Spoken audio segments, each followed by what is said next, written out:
E aí, Regi? Tudo bom? Tudo, e você? Muito frio aí? Então, tá frio, sabe?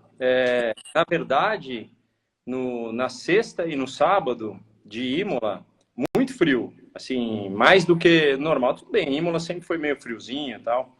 Mas domingo já dava uma blusinha só. Mas sexta e sábado, casacão, cara.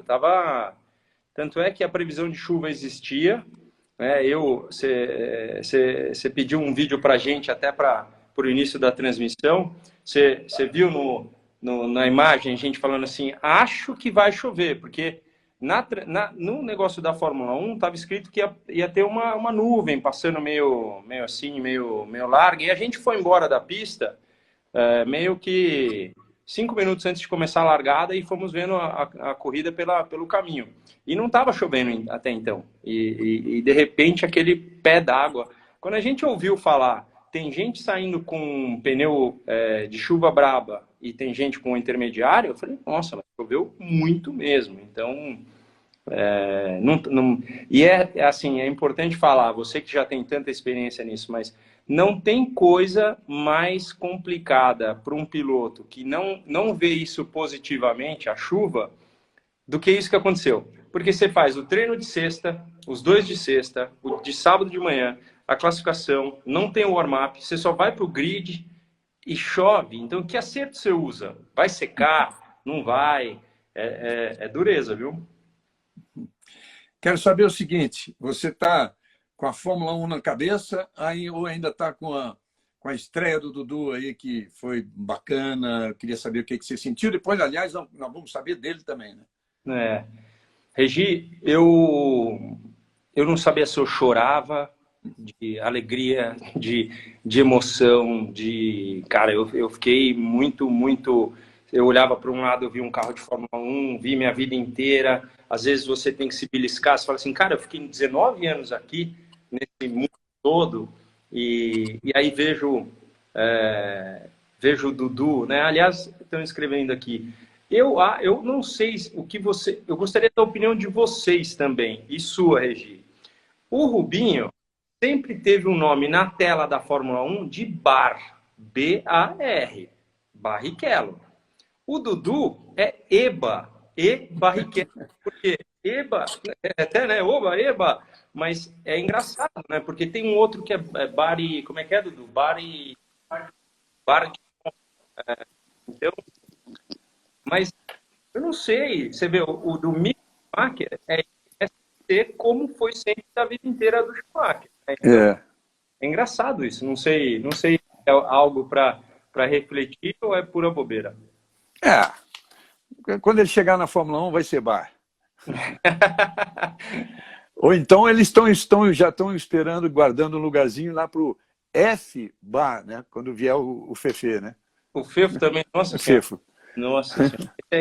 Esse aí tá predestinado a jogar futebol agora. Vamos Futebol, tá bom. Você está em Milão nesse momento? Eu estou em Novara, Ah. que é basicamente meia hora de Milão. Tem gente falando que tá cortando meu áudio tá cortando? Cara, até deu dois cortezinhos na pergunta anterior, depois não. Tá. Qualquer coisa você me fala que eu coloco também o áudio, mas Tá bom. Para mim tá bom, vê o pessoal que vai dizendo aí. tá. Então foi assim, Regi, eu fiquei muito emocionado na primeira hora que o Dudu saiu para a corrida. Foi realmente emocionante. A gente ouviu histórias, assim, esse fim de semana de gente falando que o Verstappen, o Max, ele estava ganhando por 30 segundos numa corrida de kart na Itália, e aí ele fez uma besteira e rodou na última volta, e aí o pai dele fez ele voltar a pé para casa os 3 quilômetros e não sei o quê. E aí você vê o monstro que o cara é hoje, aí você fala assim, mas será que eu deveria ter sido mais? Será que eu nunca, eu nunca, Cuidado, Dudu! eu nunca pedi nada, né? E assim, eu cobro assim, os exercícios, a dedicação, Eu falo sempre, não adianta você querer chegar na prova e pedir para Deus te ajudar se você não estudou, não tem como. Então, a dedicação eu cobro muito, né?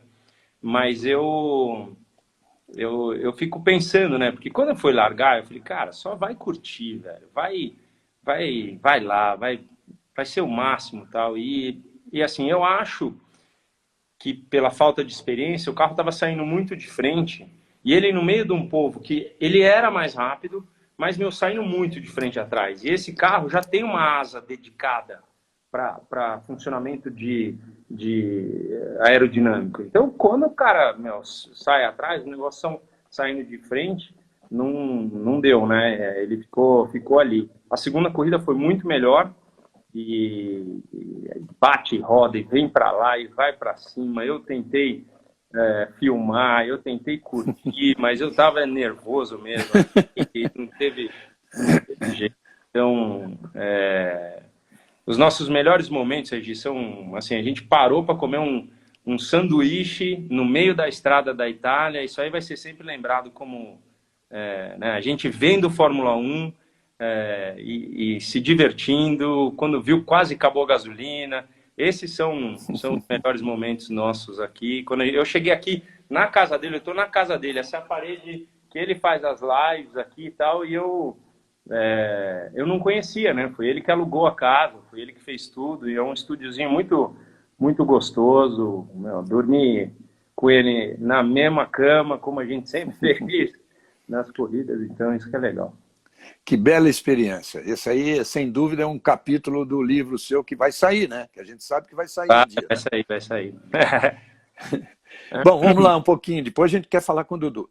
A Tá Fórmula 1. A gente sabe, eu não sei se era da boca para fora, mas o Toto Wolff, todo mundo dizendo que eles estavam entrando na corrida, numa corrida à la Schumacher, à la Red Bull.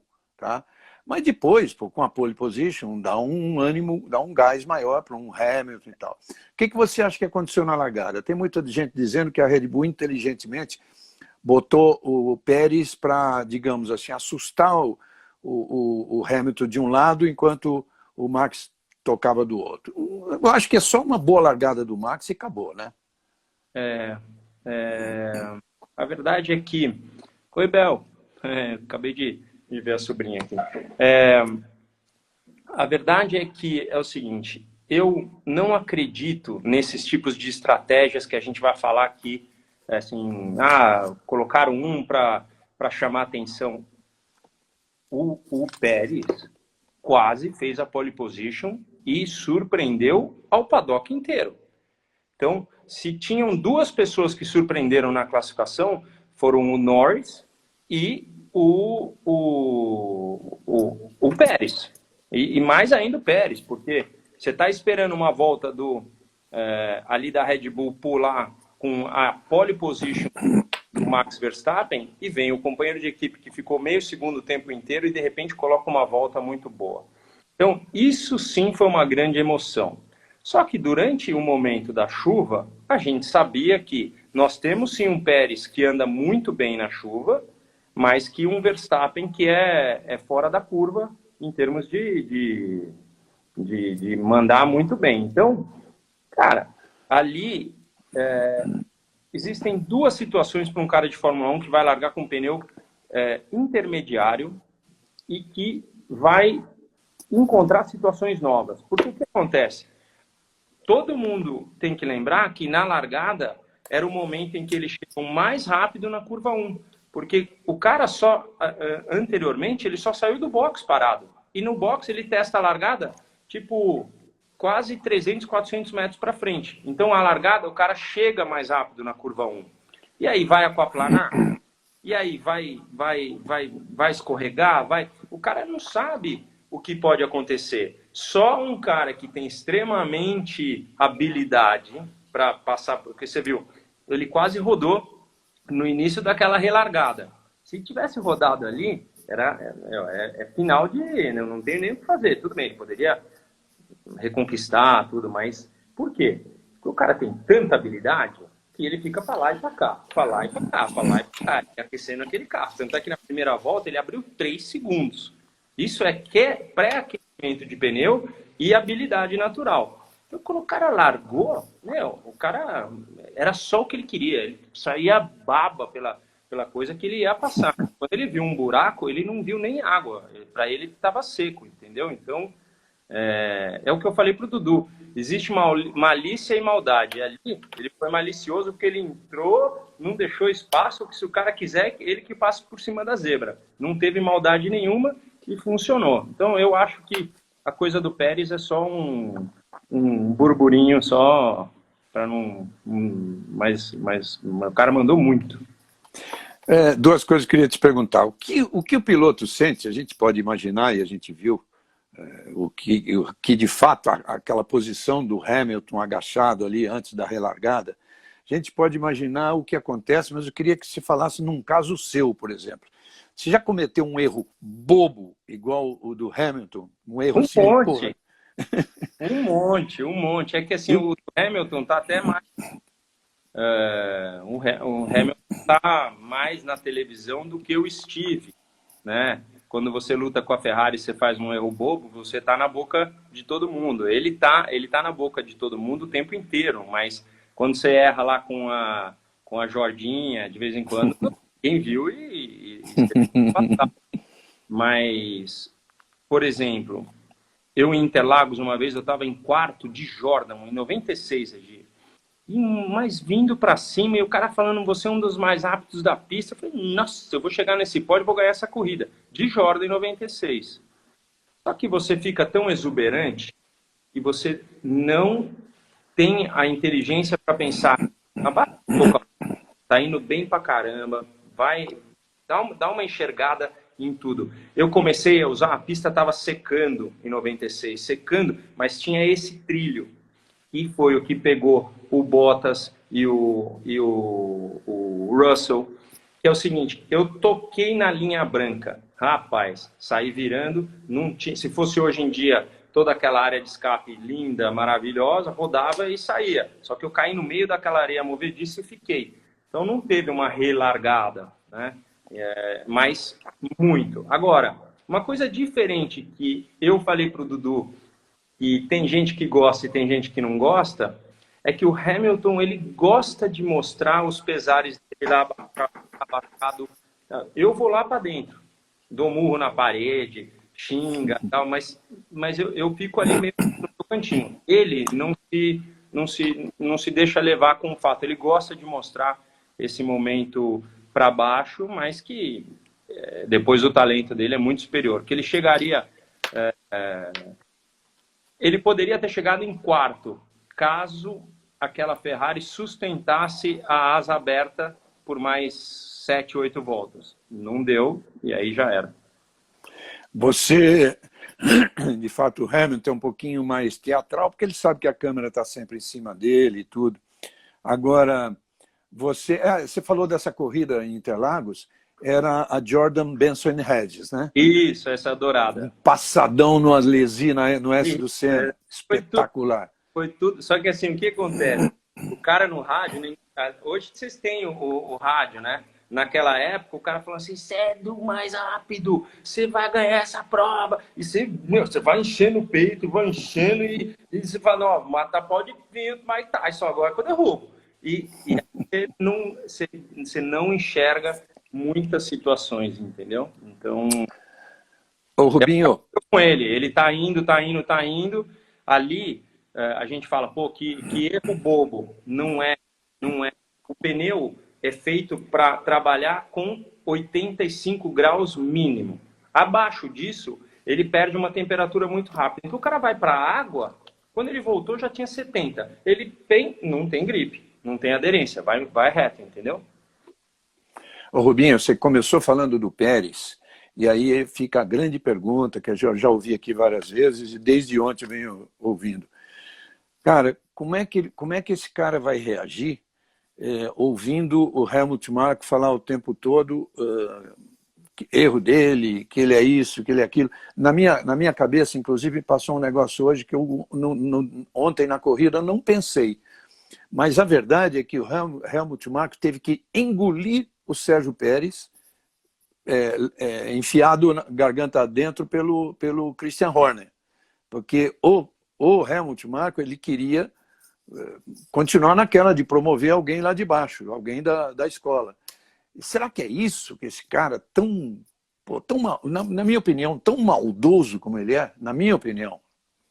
Então, Regi, eu não tenho essa visão. O box do Dudu era exatamente na frente da Red Bull.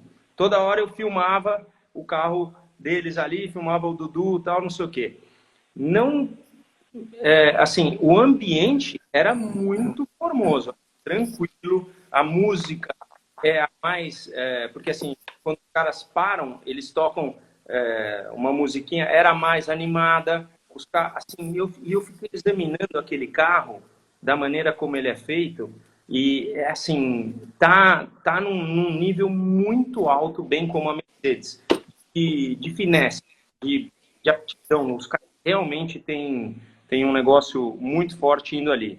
Então, eu só conseguiria comentar se eu sentasse na mesa com um cara desses para ver. E assim, lá dentro da Red Bull, a gente já sabe, porque a gente viu na Netflix como que é. Os negros detonam mesmo. Então, mas você é tão bom quanto a sua última corrida. Se os caras lembrarem que o Pérez foi capaz de fazer uma classificação como aquela, bom, não vão ter nada. Agora, se for verdade isso que você está falando, que o cara foi engolido, aí dura um ano e já era, mas eu não tenho essa certeza. Agora, fiquei surpreso com a qualidade. Eu não achava que o Pérez teria essa capacidade de tão pouco tempo chegar até tão perto, inclusive na frente. Quero ver essa próxima agora, né? Ele andando tomara que não chova em Portugal, uma pista extremamente técnica que deu talvez a melhor corrida. Foram as duas melhores corridas do ano passado, Portugal e Mugello. Tomara que seja uma grande corrida, e eu quero ver o que o Pérez vai fazer em pista seca e tudo. E tal. Eu tenho uma curiosidade que eu assim, dei uma vontade de falar na corrida se eu soubesse. Aonde, eu conheço a limitação do espaço físico em Imola, aonde era esse paddock da Fórmula 3, cara? Onde eles botaram esse paddock? Você lembra onde eu bati? Sim. Lembra onde era o hospital que você foi me visitar? Sim. É ali. Ali embaixo. Ali, assim. Inclusive, eu tinha uma sensação de, toda hora que eu passava, né, eu falei, eu nunca voltei no local da pancada. Na verdade é essa, eu nunca, assim, num primeiro momento, Regi, eu achava que a última vez que eu estive lá foi em 94, porque faz tanto tempo. Aí depois começaram a me falar das corridas da Ferrari, eu falei, é verdade, é verdade. Puta, uma vez uma parte do cinto soltou da parte aqui da virilha, eu corri sem a parte de baixo do cinto, pura irresponsabilidade. Teve muita coisa que aconteceu, e eu acho que a minha última lá foi em 2006 pela Honda. Então, acho que foi o último ano de Imola, mas os fãs podem... O Vicária está até aqui, ele pode... Procura aí, Vicária, qual foi a última corrida de Imola antes de voltarem, por favor, né? Sendo educado. Mas era ali, e eu tinha essa sensação, sabe, de... muito doida, assim. E eu não consegui ir na estátua do Ayrton. Não consegui, passei lá do lado, todo mundo falou, descer ali e tal, e eu dei uma de que não ouvi e vazei fora, porque não teve como, cara. Quer dizer, você só passou várias vezes pelo local do seu acidente a 230 por hora. Não parou, porque lá está embaixo de uma arquibancada, está bem na frente. Você não parou para subir e lá ver, nem agora. Nem não, agora não tem mais nada. Agora tem as árvores lá que elas tinham, aquela arquibancada não tem mais, e é o começo do paddock, que é mais para cá, né? Tá. O paddock aí já era. Então... Tá. Tem alguém perguntando aqui como é que foi a conversa com o Hamilton. Você teve uma conversa com o Hamilton? Eu encontrei na quinta-feira, na saída para o track walk, na entrada o Dudu ia andar na pista. Aí eu perguntei, eu posso ir? Aí ele falou, lógico que pode e tal. Fui lá com os engenheiros e vou na minha. Mas eu falei, eu vou sair para ir para a pista. Aí eu vi o Hamilton, eu fui lá falar com ele. E ele é super gente boa. E, cara, se eu te falar que ele não queria falar nada demais, a não ser da situação do Covid do Brasil, do como está a situação, que eu falei para ele, olha, eu não sei se as notícias que chegam para você são as puras e verdadeiras, eu acho que a gente realmente está numa situação precária, o Brasil tem que né, se encontrar em termos de proteção, que o governo precisa abraçar mais a causa da vacina. E aí, ele me fez umas perguntas políticas que eu falei, meu Deus do céu, é uma pessoa inteirada com a preocupação geral do mundo, né? Então, logicamente, nós vemos o que ele fala de tudo aquilo que aconteceu nos Estados Unidos, enfim, ele gosta de se colocar bem politicamente. Mas era só isso. E eu precisava ir embora e ele me perguntando da política, do não sei o quê. Eu falei, não, política não, filho, pelo amor de Deus, vamos falar de corrida que vai ser melhor. Então, mas foi isso. Eu encontrei com ele lá, ele viu tudo, cumprimentou, deu boa sorte. E foi super, super, super gente boa. E o Dudu falando com ele, o que sentiu? Você sentiu o quê, Dudu? Falando entra aí, Dudu, entra aí. O Dudu entra aí, Dudu. Você dá uma tremida, né? Não tem jeito. Ah, sim. Entra aí, Dudu, vai lá. E aí, fala, Dudu. Tudo bom, meu velho? Pô, que legal, parabéns. Sentou e andou, estreou. Tirou um peso das costas. Tirei, com certeza. Acho que foi muito legal. Eu tava bem ansioso para conseguir fazer uma boa corrida, um bom fim de semana. Então foi bem legal. A segunda corrida em si foi muito melhor. Eu sei que a primeira corrida só teve 7 voltas em bandeira verde, mas deu muito tempo de aprender muitas coisas novas.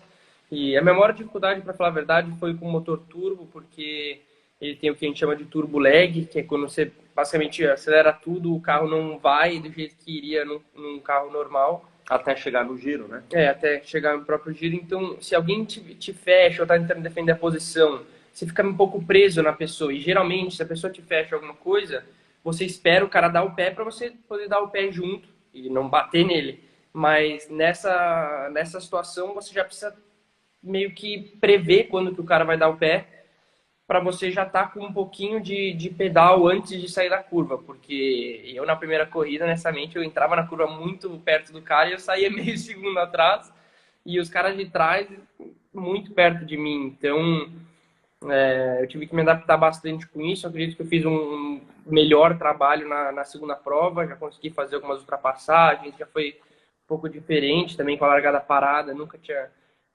eu já larguei parado na Fórmula 4, mas eu nunca tive que dosar a embreagem, o carro não tinha potência suficiente para patinar, eu só tirava a embreagem de uma vez. E agora, né, todo um processo de largada, de poder aquecer os pneus traseiros antes de parar no grid. Então, uma coisa é certa, Regi, que eu aprendi. No momento em que ele parou no grid, eu não fui no grid. Eu acho que a minha credencial até podia ir no grid, porque eu tinha o cinturão e tal, mas eu falei, eu não vou, pai babão, pai não sei o quê, não tem pai aí, eu não vou. Mas eu fiquei do lado de fora do muro, e ele filmando ele, babando, né? Quando ele foi largar para treinar a largada, o carro morreu. Eu quase tive um ataque no coração, nunca mais vou ficar lá do lado. Não, mas cara, não foi culpa do carro, foi culpa minha. O que eu basicamente estava fazendo era para boa apresentação. Então, você faz uma... Mas o que eu fui tentar fazer era distracionar muito, patinar muito, para deixar a borracha no lugar onde ia largar. Só que aparentemente já tinha borracha suficiente, porque eu estava mais quente do que eu pensava. O carro morreu. E o vídeo é até engraçado do meu pai. Ele tá assim, aí quando eu vou largar, eu morro, assim, o telefone já começa a vibrar. Eu quase treco ali. Já sei o que é ter treco, né? Então eu falei, não, pelo amor de Deus, olha pra... Eu disfarçando, falei assim, pega, pegou. E ele foi rapidão, deu um botão, o carro pegou, foi embora. Falei, pelo amor de Deus. Então, Dudu, o que você quer dizer é que você está, por exemplo, uma das coisas que você aprendeu é frear mais cedo, matar um pouco a velocidade para fazer a curva mais redonda, isso, e acelerar antes, é mais ou menos por aí? E cada situação é diferente, mas você basicamente precisa induzir o teu corpo a ter um pouquinho de pedal dentro da curva, porque é difícil, porque às vezes você até acha que vai encostar, mas você precisa acostumar também, poder andar um pouquinho mais perto do carro da frente. Acho que isso ajudou também. Mas é que falar também é mais fácil, ainda não é que eu sou um profissional em fazer ainda, tô melhorando. Acho que cada corrida vai ser melhor. Ó, teve um cara que escreveu que só pelo esse errinho na largada você já podia ter voltado para casa andando, que o Max Verstappen fazer você ia voltar andando. Ô, Dudu, são 30 carros no grid, né? São 33. 33 carros no grid. Parece que são 16 nacionalidades, qualquer coisa assim. E como é que é o ambiente? Você já teve tempo de conversar, fora o Bibi, o Gabriel Bortoleto, que é seu amigo, vocês são brasileiros, né? Fora ele, você tem, não vou dizer amizades, que aí a gente sabe que isso é meio restrito, mas um relacionamento legal com eles lá? Então, aqui acho que é bem diferente dos Estados Unidos. Nos Estados Unidos, eu acho que aqui tem um profissionalismo muito maior que nos Estados Unidos. E quando tinha briefing, por exemplo, nos Estados Unidos, todo mundo ia andando de calça de moletom, casaco normal, assim. E aqui o pessoal das equipes mais novas, assim, prêmio e tal, os caras vão de casaco tudo igual, com um cara andando atrás dele, de gel, cheiroso. Então, mas eu tive a oportunidade de falar com alguns, de conhecer alguns. Eu também, antes de ir para a pista, eu já estive junto com alguns por causa da Fórmula Medicine, que é onde eu faço academia e tudo mais, já tinha outros pilotos lá. Então, eu tive a oportunidade de conversar com alguns outros pilotos. A atmosfera é bem diferente dos Estados Unidos, porque acho que é por causa do profissionalismo. Você vê que os caminhões são diferentes, está todo mundo vestidinho certinho, com o negócio da equipe e tudo mais. É um pouco mais... competitivo, né? É competitivo isso. Mas acho que tirando isso é parecido. Como é que você classifica a sua performance em corrida e no campeonato? Foi só a primeira, e depois entre os rookies, que se vocês não estão mal entre os rookies, né? Se eu não me engano, o Gabriel é quarto, você está em sexto, sétimo, uma coisa assim, né? Acho que é difícil responder essa pergunta, porque tem muitos pontos de vista, e também a gente não tinha como ter nenhuma expectativa para um fim de semana, sendo que, né, meio que era tudo novo para mim. Eu me sentia como se eu estivesse de novo no meu primeiro ano de kart, aprendendo tudo, aprendendo como que são as ultrapassagens, como que se defende, como são os pneus. Então, eu tive que me reinventar realmente nas 7 voltas de bandeira verde que eu tive na primeira prova. Mas eu não diria que foi bom, mas eu também não acho que foi horrível. A primeira prova a gente deixou algumas oportunidades passarem, mas a segunda prova a gente já conseguiu evoluir bastante. Eu fiquei bastante feliz com a adaptação rápida, eu diria, da primeira prova para a segunda. Então, depois da segunda prova, eu pude sair satisfeito do Imola. Seu pai está louco para falar alguma coisa aí. Tudo bem. Ô, Regi, na verdade, eu vou te mostrar uma coisa que eu fiz questão de causar inveja. É importante falar para você. É importante falar que são 6 horas da tarde aqui, nosso dia já acabou, a gente agora só tem coisa para fazer aqui dentro de casa, então eu abri um Brunello de monta e aí a gente fica aqui, o Dudu não bebe, mas ó... Olha, sacanagem. Já passamos tantos montaltinos aqui, Mano, né? tantos. Aliás, não, é que lá em Goiânia não vai dar para fazer, está tudo fechado e tudo, mas eu vou estar lá, tá? Ai, acho que é 99% certo que eu, Felipe, e o narrador, que talvez não seja o Serginho, mas vai ser o Luke, vamos ver, está resolvendo. E a Band está decidindo, eu acho que vai bater o martelo hoje. Que bom. Vai ser o máximo. Eu não vejo a hora de estar correndo. Eu, assim, a verdade é que eu já corri bastante esse ano na Argentina, né? Então, é até sacanagem com os nossos amigos da França e tal, mas eu tô louco para ir para Goiânia. Primeiro que eu adoro, né? Goiânia Anda mal em Goiânia. é minha casa que eu adoro. Então, é uma pena que a gente tenha público e tudo, mas o motorhome vai estar lá. Você sabe onde ele fica. Não podemos aglomerar, mas vamos com tudo. Tomar um suco de uva lá, né? Então, Eu vou. Para mim é importante ir, porque eu estou muito distante da estoque. Tem 1 ano e meio que eu não faço estoque, né? E agora, com coisas novas, carros novos e tudo, eu preciso. É muito importante ir. Eu estava preocupado em não ir, porque é aquela conversa que eu gosto de fazer, pô, sexta de manhã, sábado de manhã, domingo dá para fazer de manhã também, porque a corrida é só às 3. Então, essa conversa para mim é fundamental. Quero bater papo bastante com vocês. Ô, Dudu, maior prazer, velho, falar com você e ver você tá com a cara assim de feliz, sabendo que pode fazer até melhor, né?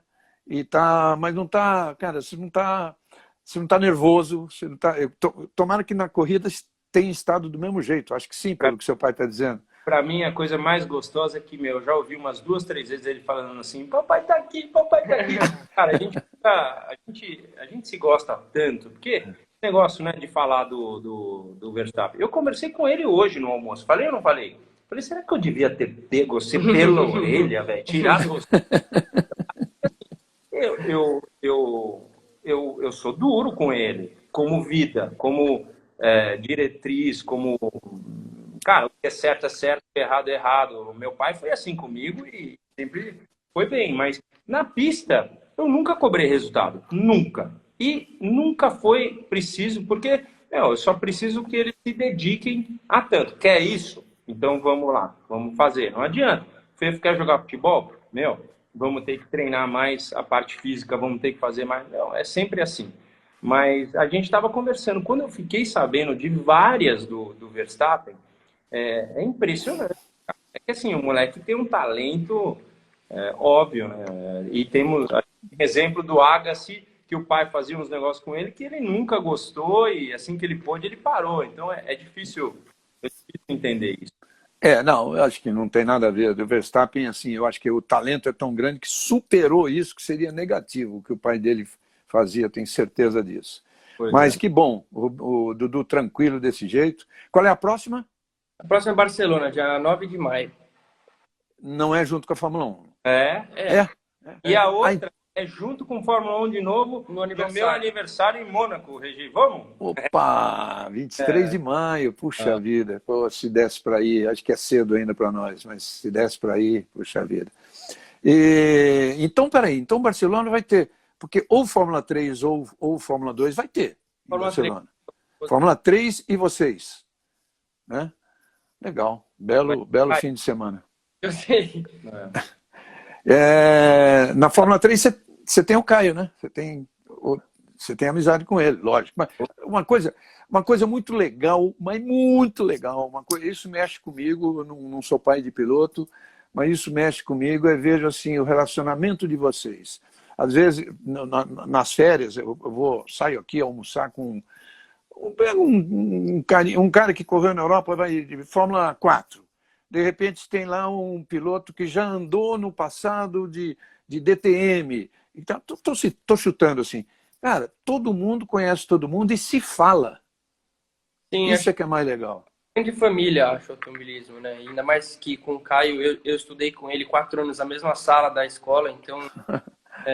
em um relacionamento aí desde o comecinho, ele também me ajudou muito, ele sempre, quando eu passava dificuldade, ele também me ajudava, porque eu comecei muito mais tarde que ele, então o Caio, eu conheço ele faz muito tempo, ele até já veio aqui em casa antes que a minha família mesmo, então o Caio, vou ver ele agora em Barcelona de novo.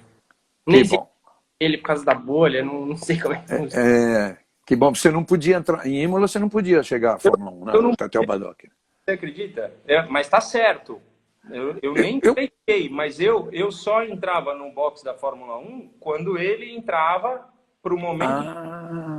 Eu não. A minha credencial, você botava lá, ela fazia assim. Que situação estranha, né? Pois é. Então, mas é isso. Nenhuma pessoa, por exemplo, um mecânico da Williams saiu lá de dentro para vir me dar um abraço. O cara pegou ele pela orelha, igual o Max, botou ele para dentro de novo, ou seja, não podia furar as bolhas. Então, era difícil, né? A gente viu o pessoal da Ferrari, o pessoal não podia sair. O George Russell passou a 5 metros de mim antes da corrida. 5 metros de mim, mas do outro lado da grade. Você conhece... Depois algum deles te conhece fisicamente? Alguns... 2 anos atrás, acho, final de 2019, eu corri a Fórmula 4 mexicana. E aí, onde ainda não tinha essa história do Covid e tal, então eu conheci vários dos pilotos, quer dizer, revi alguns que eu já conhecia, mas o George eu conheço, o Lando Norris, o Ricardo, eu conheço todos eles. Regi, eu tava e o Dudu no paddock, e veio um cara, me deu um pescotapa. Eu olhei para trás, tipo, já naquela coisa de brigar. Era o Bottas. E falou, olha, pai, é o Bottas. É o Bottas. Falei, filho, ele era o terceiro piloto quando o papai andava. Mas olha, é o terceiro piloto, velho. Que bom, que bacana. Ele é legal também, né? No jeitinho dele, né? Aliás, eu acho que para a gente voltar a falar de Fórmula 1, temos que falar exatamente disso, né? O pessoal está perguntando... Mas esse assunto é muito importante, porque... Fundamental. O acidente, Regi, no meu ver, é o seguinte. Primeiro, é importante falar que a pista de Imola, ela é mais estreita do que o normal do moderno circuito de Fórmula 1 hoje em dia, tá? Então, como é uma reta curva, ela vai indo e aquele era o primeiro indício da curva para a esquerda que tinha a Tamburello, que inclusive hoje chama S de Tamburello. Aquele pedaço ali, ele é meio trimilicado, ele não é... Ainda ele tem uns negocinhos ali, mas o que acontece? Se fosse uma pista seca, o quanto o Bottas foi para a direita não afetava nada. Aquela grameada que o Russell deu não daria nenhum problema. O que foi? É que os 900 cavalos que você tem de Fórmula 1, com a potência que tem, tocou um pouquinho na grama, ele patinou e ele veio para dentro. Então, se tiver alguém que dá uma culpa ali, é um acidente de corrida, mas se tem alguém que tem que ter 51%, é o Bottas. Não tem como. É o Bottas? É o Bottas, porque ele vem para cá. O outro tá vindo. Ele não vem muito, Rubinho. Mas a gente foi dando pausa e foi vendo, e você vê pelo menos 1 metro, porque tem a linha da saída do box. Então você vê ele vindo para cá, assim. E o outro tá indo por fora a milhão. Só com a asa aberta. O que o papai, inclusive, falou para você? Você errou uma curva, você fez não sei o quê, toma o meio. O cara tem a decisão de ir para um lado ou para o outro. Toma o meio, porque se você toma só um lado, o cara vai ficar. Mas toma o meio e fica ali. O problema é que a reta é curva. E aí o cara vinha a milhão. E ser ultrapassado por uma Williams, primeiro tem o fator que pode ser que é um cara que está lutando pela minha posição, Bottas, Russell. Pode ser que tenha o fato de você falar, porra, uma Williams vai me passar. Mas é que a asa abre, o cara anda 15 km a mais na reta, entendeu? Mas também precisa lembrar que o Bottas, eu concordo com 51% de culpa do Bottas, mas ele também estava tentando vir o mais para a direita possível para tentar não frear com a roda esquerda na água. Então, acho que é evitável dos dois lados, para falar a verdade. É evitável. Mas, se você pensar, o cara tá vindo, é a chance dele ultrapassar. Se o cara ainda está por dentro, você fica com a linha seca por fora, você vê uma oportunidade única, né? Mas pro Bottas, para falar bem a verdade, foi melhor para ele acabar assim do que estão passando por fora de uma Williams. Você tá louco, você tá com parede doeu, rapaz. Aquilo é pouco na cara de... Você lembra que eu já te falei, né, Regi? Eu, quando bati em Imola, foram 90 Gs. A última vez que eu vi um soco de um pugilista marvado dá uns 40. Tem que pensar nisso. Imagina um soco que te derruba, que dá nocaute. Então, é uma porrada muito seca. Tanto é que quando a gente escutou o rádio dos outros, você vê que a voz tá magoada. A voz, se sente aquele... tipo, putz, se eu fosse o super-homem, eu dava a volta na Terra ao contrário para voltar 2 segundos para decidir diferente, entendeu? Você, em geral, claro que um cara que tem 10 anos de carreira no mínimo, ele sabe que, bateu, puxa vida, o negócio é não estragar o carro. Em algum momento, numa batida daquela, porque ela não foi simples, ela foi forte, foi uma pancadaça. Em algum momento, o piloto teme por ele mesmo ali, dentro, por mais seguro que seja o cockpit? Não dá tempo. Não dá tempo. O cara teme. Assim, a única vez da minha vida, por exemplo, Imola, eu não lembro. Eu bati de Ferrari em 2003 na Hungria. E esse comentário, algumas pessoas já ouviram eu falando, mas a hora que eu pisei no freio e quebrou a suspensão traseira, quando quebra a suspensão traseira, sai voando o disco de freio. Então, disco traseiro já era. O pedal desce, você tem os discos dianteiro ainda funcionando, mas trava a roda, é como se você perdesse muito pouca velocidade. E eu devo ter tido uns 2 segundos até a batida. Eu tive 2 chances de falar 2 coisas. Não morre, não morre. Juro por Deus, eu falava assim, não morre, não morre. E aí eu vi os passarinhos, aquele que tem no pica-pau, esse é verdadeiro. Já vi. Muito bom, muito bom. Muito boa essa declaração. E não morre, não morre, isso aí. Não morre, não morre. É uma porrada imensa, assim, machuca, mas piloto, mesmo logo de cara, você monta no carro e vai, não tem muito o que fazer. Mas o Bottas, ele deu uma ajoelhadinha ali depois da batida, ele deu uma tremida. Uma coisa que eu gosto de falar, que eu lembrei agora, que eu falo para os fãs perguntam coisas inéditas.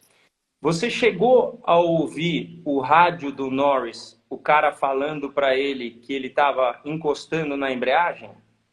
Alguém? Eu não sei se na transmissão no Brasil teve. Eu acho que o Max falou, mas não tenho certeza. Regi, a hora que ele falou, ele falou para mim, nossa, ele está encostando. Eu falei, é o joelho. Ele falou, não, tem sim.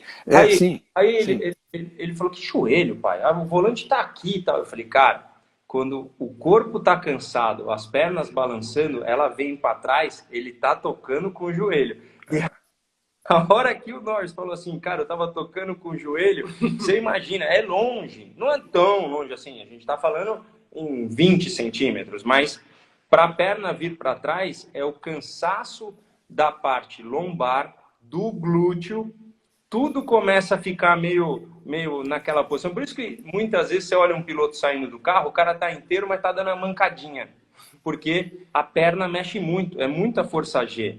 Então, é o joelho batendo na embreagem, cara. Lembro sim, lembro direitinho. O campeonato vai ser assim até o fim. Max e Hamilton pau a pau, ou a Red Bull ainda está na frente, né, como carro, né? Então, aqui foi muito legal ver. Você foi o primeiro a falar comigo na live passada que a Red Bull tinha carro melhor para Imola. Tinha. Então, agora a gente tem que ver. Portimão tem uma reta enorme. Os Honda estão andando bem na reta. Nossa, o McLaren anda muito. O McLaren anda muito. Na reta. O setor 1 sempre foi roxo do Norris no quali, enfiando mais de 1/10. Sempre. Então, eu acho que sim, eu acho que a Mercedes está andando com mais gasolina no treino da manhã e ela vem com a carta na manga para classificar. Eu acho que o pacote da McLaren vai chegar a impressionar algumas vezes em classificação, mas na corrida perde. Que é o contrário da Ferrari, que não impressiona muito na classificação, mas depois anda até mais forte do que a McLaren. Então a Ferrari voltou a ser ali entre a terceira e a quarta potência, mas o motor Honda está muito forte porque a AlphaTauri está impressionando. Você vê, o japonês bateu na classificação, mas na corrida não fosse a rodadinha, estava sempre ali. O Gasly chegou em oitavo porque depois cai para trás, tal, pela decisão do pneu errado, mas estão por aí as forças. E ainda tem o Stroll com o Vettel. O Vettel ainda não estava, não achou o caminho. Boa. Vamos falar do Vettel. Vamos falar. Qual é, velho? Eu não encontrei ele lá para olhar no olho para ver se... Porque ele sempre me encontra e fala assim, fala, mano. Então, eu estava esperando ver se ele ia chegar com essa aptidão. Estou tranquilo, sei que... Porque eu já falei na outra live, não é fácil você mudar de carro, posição de guiar, um carro que vira um pouco, troca de direção mais rápido, não é fácil, não é fácil. Mas eu esperava que ele estivesse mais rápido que o Stroll já alguns décimos. Entendeu? Ele ficou mais perto dessa corrida, mas ainda não... Ainda longe. Não, bem longe do dele. Tá, eu sempre imaginei isso que você está dizendo quando você muda de carro. Até lembro na live passada a gente estava falando, eu troco uma... Vou só tomar um pouquinho, tá? Vai lá. Eu troco entro num carro de rua meu, aí mudo para uma marca diferente, para não falar nome de marca. Eu ser normal, sinto diferença, porque que o piloto não sente. Agora, você falou, o Vettel sentindo, o Ricardo sentindo, e o Sainz muito bem. O Sainz bem, mais atrás do Leclerc, como a gente esperava. Esperava. Né? O Alonso, por exemplo, ficou o tempo fora, bem próximo, mas ainda atrás do Ocon. Atrás do Ocon. Então, é difícil. Esse negócio, a gente... o cara que chega marcando, assim, é que nem ali, o cachorro vai ali e faz o xixizinho, o outro vai e faz em cima porque tem que marcar território. Então, é assim na Fórmula 1 também. Você é tão bom quanto a tua última corrida e você precisa marcar território, não tenha dúvida. Agora, que tem gente impressionando mais que outras, tem, entendeu? Eu acho que o Ricardo não dava tanto valor para o quanto esse Norris é brabo, entendeu? Esse menino é brabo. E eu fiquei até, assim, ele é brabo, ele é humilde, porque você viu o quanto ele pediu de desculpa para a equipe pelo erro dele? Cara, aquilo é um erro, pode acontecer. Ninguém falou que né, a pista tá lá, tem o limite de pista, mas o cara vai, meu, e o cara tá tentando. Numa corrida, numa volta de classificação, tudo que você quer é mandar aqui, ó, o limite tem que ser muito aqui em cima. Então, eu não acho que ele tinha que se sentir triste, porque ele teria sido terceiro no grid, a milésimos da pole, mas ele foi muito humilde, muito legal. Eu acho que se bobear, esse cara ainda faz uma pole esse ano. Deixa eu pegar uma pista, sei lá, eu ia falar uma pista Hungria mais enrolada, mas aí falta reta para a Mercedes. Mas enfim, eu acho que ele ainda faz uma pole esse ano. Tem uma pergunta. De vez em quando dá vontade de rir, né? O cara escreve ali, o Norris é filho do Chuck Norris, é demais. Né? O cara escreveu Niquinho, Zerinho. Olha aqui, perguntaram para você, essa troca do volante do Verstappen antes da relargada. Bom, primeiro, claro que é dentro da regra, senão era um negócio tão evidente que tinham tirado. Por que foi? Por que você acha que foi? Primeiro que uma equipe de Fórmula 1, ela tem, no mínimo, 2 volantes reservas para cada carro e ainda um quinto, né, que a gente tem 2 mais 2 e um quinto, que fica lá de reserva, aonde tem uma pessoa que testa todos os componentes eletrônicos. Então, aquele botão que você vê que o cara aperta para engatar, só ali as conexões dali, a gente está falando em 150 mil dólares. Só a conexão dali. Se o cara medir alguma voltagem de algum componente eletroeletrônico, o cara, ele tem dúvida, ele troca. Entendeu? Eu, por exemplo... Então você acha que não foi o Verstappen quem pediu? Foi o cara que foi lá medir? Então, eu, por exemplo, vou te dar... Eu na última corrida que eu fiz na Argentina, eu dando no botão do rádio e nada. Assim, quando o cara viu, o cara teve que trocar meu rádio e não dava tempo de colocar no volante. A troca do volante foi do Pérez, eu acho, se eu não me engano. Eu não lembro disso. Não, do Max. Do Max. Então, mas de qualquer forma, a troca de volante, ela se dá por alguma dúvida que acontece. Eu já troquei volante em pit stop, porque não funcionava uma leva de embreagem. Então, o cara troca. Se não vai perder posição, se não vai fazer alguma coisa, se é algo que dá... Estão dizendo aqui que foi o Pérez mesmo. Regi se enganou, foi o Pérez. Enfim, é que teve uma pergunta que era o Verstappen aqui, eu fui nela, mas para mim também tinha sido o Verstappen. Desculpe, Rubinho, te cortei. Não, é isso. Eu já tive provas assim de Fórmula 1 que troquei o volante no meio do pit stop. Então, se a gente tem alguma dúvida, são tantos componentes, né, Regi? Assim, o cara falava número 77. Na minha época, 77 era a leva da embreagem que não estava funcionando. Desliga ela. 77, como você fazia? Você ia na leva da embreagem, clique, clique, clique. 7, mais 7. 7 desse lado e 7 do outro lado. Era 77, eu falei, né? 7 de um lado, 7 do outro. Se fosse 67, 6 de um lado, 7 do outro. Mas explica, porque um lado é mais 10 e o outro é mais 1. Isso. Um lado é mais 10 e um lado é mais 1. E aí você dá on.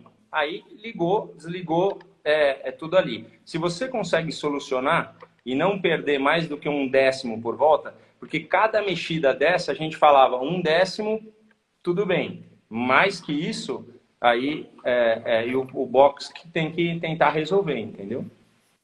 Entendi. E aí você, para fazer uma troca dessa no pit stop sem perder muito tempo, vocês conversaram bastante antes, até concluir que ia chegar e trocar. Né? Porque isso tem que ser treinado também. Tá. E o cara coloca o volante. Então, se o cara tentar tirar, é tipo...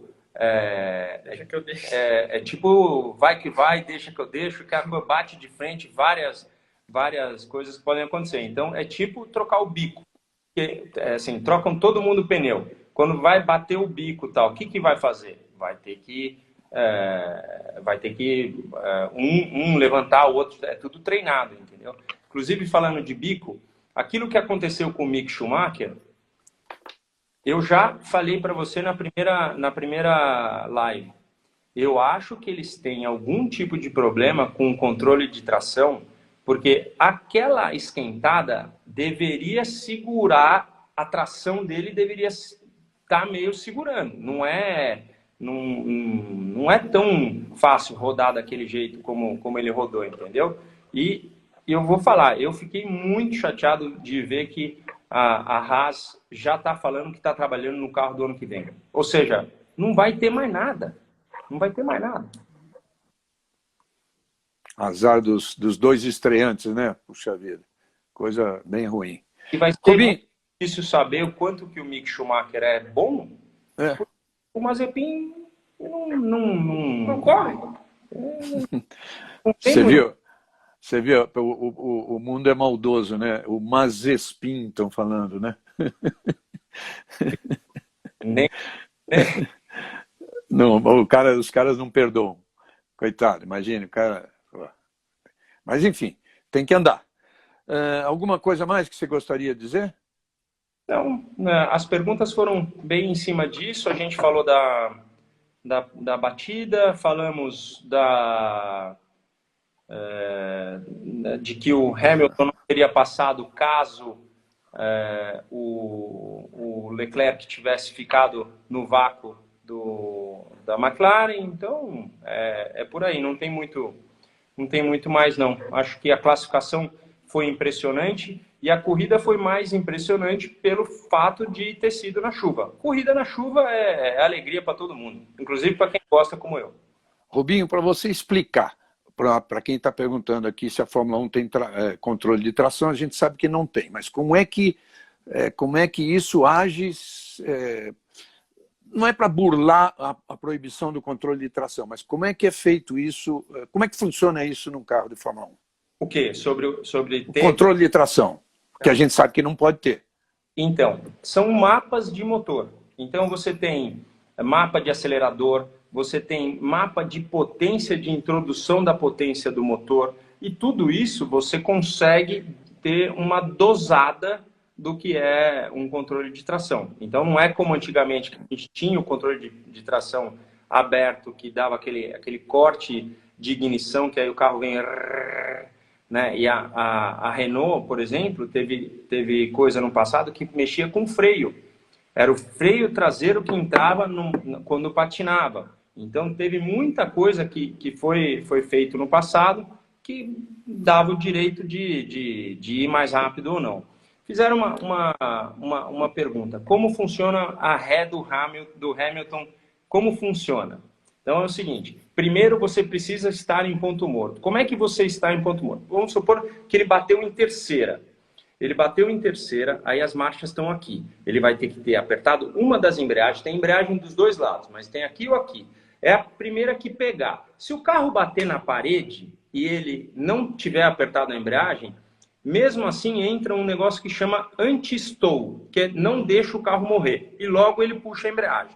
Quando ele puxa a embreagem, ele tem que ir terceira, segunda, e aí ele pode apertar o botão de neutro e cair para a primeira, porque a primeira o neutro está entre primeira e segunda. Então ele pode puxar, engatou o ponto morto, dali ele segura um botão da ré, que basicamente o barulho é e ela entra. Você vai para trás, você aperta o ponto morto de novo, aperta a embreagem, engata a primeira e vai. Tem que ter uma calma absurda, porque você não tem... não sei se vocês lembram, eu acho que foi naquela prova de rua, Baku, que um carro passou direto e deu marcha ré no outro carro. O Ricardo em cima do... não me lembro quem agora. Você não consegue ter visão nenhuma. Se você conseguir dar o cavalo de pau para frente, é muito mais fácil do que a ré. Entendi. E ele sacou que não dava para ele sair de frente. Ele foi, por isso que demorou. Isso tudo que ele tem que fazer, por isso que demorou para ele sair. Demora. E assim, é importante falar, todo carro de corrida precisa ter ré. É obrigatório. É obrigatório ter ré. Na época perguntaram, vem com aquela coisa de interatividade, mas isso não é proibido? Eu falei, não, ao contrário. Na pista ele é obrigado a ter, no boxe ele é proibido dar ré. É isso. Isso o Mansell que aprendeu essa história lá atrás, num pit stop com o Senna. O que você ia falar, mano? Eu ia falar que, como é a primeira vez que o carro da regional que eu tô andando esse ano é muito diferente da USF que eu andei ano passado, ele é muito maior. E eu percebi, como ano passado, com os meus espelhinhos, eu conseguia ver direto o que está atrás de mim. E agora que o carro é maior, eu não consigo ver o que está diretamente atrás de mim. Então, às vezes, quando eu queria ver se realmente tem alguém atrás de mim, eu precisava virar um pouquinho para poder pegar um ângulo, para poder ver alguém atrás. E na Fórmula 1 eu não imagino como que deve ser ainda. Então, é um varal. Você não tem noção que tem de asa aquele carro. Se estender a roupa, seca 2 segundos mais. Que dificuldade, né, de você enxergar e tudo. Dudu campeão, futuro campeão, tá todo mundo dizendo aqui, hein, Dudu? Obrigado. Diz que basta guiar igual o pai que vai ser um campeão. Então, esse menino tem muito talento, Regi. Eu já te falei isso. Ele tem... hoje a gente estava conversando disso, é importante para qualquer pai que esteja ouvindo, para o seu filho que vai poder fazer algum tipo de esporte no futuro ou até alguma coisa que requer concentração. Eu falei para ele hoje, talvez o seu carro não te dê aquilo que você está buscando ter neste momento, com a equipe, com tudo. Mas é na concentração e na fé que você vai poder fazer a diferença. A gente vê, às vezes, alguém com um set de música, ou ouvindo algumas coisas. Isso tudo te leva para um estado mental de meditação que pode fazer você ter excelência naquilo que você faz. Em tudo que eu fiz na minha vida, não era nem desse jeito, mas eu não melhorei o físico de um ano para o outro para tentar tentar bater o Schumacher. Eu melhorei aqui, e é isso. Eu falo para ele, aproveita que agora ele acorda numa hora em que os amigos, 5 horas atrás no Brasil, nem estão acordados. Então, aproveita, cara. Vai correr mesmo a pé, já volta, já faz meditação. Eu adoro. Para mim, a meditação me ajuda muito. Que bacana. Uma bela lição para todo mundo aí. Meus amigos, espera aí um pouquinho. Tem uma pergunta aí. Precisa ter câmera de ré no carro, gente. Bobagem. A Dani, minha filha, lembra aqui que aquela que você lembrou lá de Baku, o Ricardo deu ré em cima do Kvyat, que tinha parado. Isso, até escreveram aqui. Bom, pessoal, então, olha, obrigado, Rubinho. Nos vemos em Goiânia, se tudo der certo nesse plano da Band aí, de estar lá. E eu quero muito que ver um lugar que eu gosto demais também, uma pista que eu gosto demais. Quero te lembrar que eu andei de Stock Car lá, lembra? Eu lembro. Saiu todo pecado. Era câmbio na mão, câmbio duro, um carro, como é que chama? Um carro de levar o outro do lado, como é que é? Um carro de demonstração e tudo. Mas é uma delícia. Um dia eu volto a fazer isso lá. O pessoal perguntou aqui rapidão do Halo. O Halo, o cara tem bem no centro, assim, longe, não atrapalha em nada, né, filho? Você que andou com um carro normal e com um Halo. Não atrapalha em nada. Acho que ele passa de um certo modo, uma tal segurança por você estar debaixo de alguma coisa pela primeira vez, né? Então, acho que não me atrapalha em nada. No meu carro da USF, no ano passado, eu não tinha um Halo, mas eu tinha, a gente chamava de Shark Fin, que é como se fosse a barbatana do tubarão, assim, só na minha frente. E também eu me acostumei mais rápido com o Halo do que com isso, para falar a verdade, porque lá nos Estados Unidos é um pouco mais grosso. Mas, realmente, não atrapalha. Quando você está parado no box, você está olhando todas as coisas, aí você percebe que ele está lá. Mas quando você está numa volta, realmente não dá para perceber. Valeu, gente. Legal, gente. Valeu. Queria agradecer todo mundo aqui. Rubinho, o cara falou que pena que você é corintiano. Eu queria agradecer todo mundo aqui. Claro que vocês sabem, graças a Deus tem bastante gente entrando, mas vocês sabem que é impossível responder tudo. De vez em quando a gente pesca uma aqui, eu, o Dudu, o Rubinho, pescando uma aí para responder. Então, muito obrigado, gente. Um abraço. Dudu, vai firme para a próxima, vai firme. Bom trabalho. Agora eu já tenho o caminho do site lá para assistir a corrida. E vai firme que nós estamos torcendo, tá? Rubinho, te vejo lá em Goiânia, velho. Tchau, gente. Valeu. Tchau, um abraço. Tchau. Tchau. Amigos, obrigado, hein? Tchau para todo mundo. Tchau.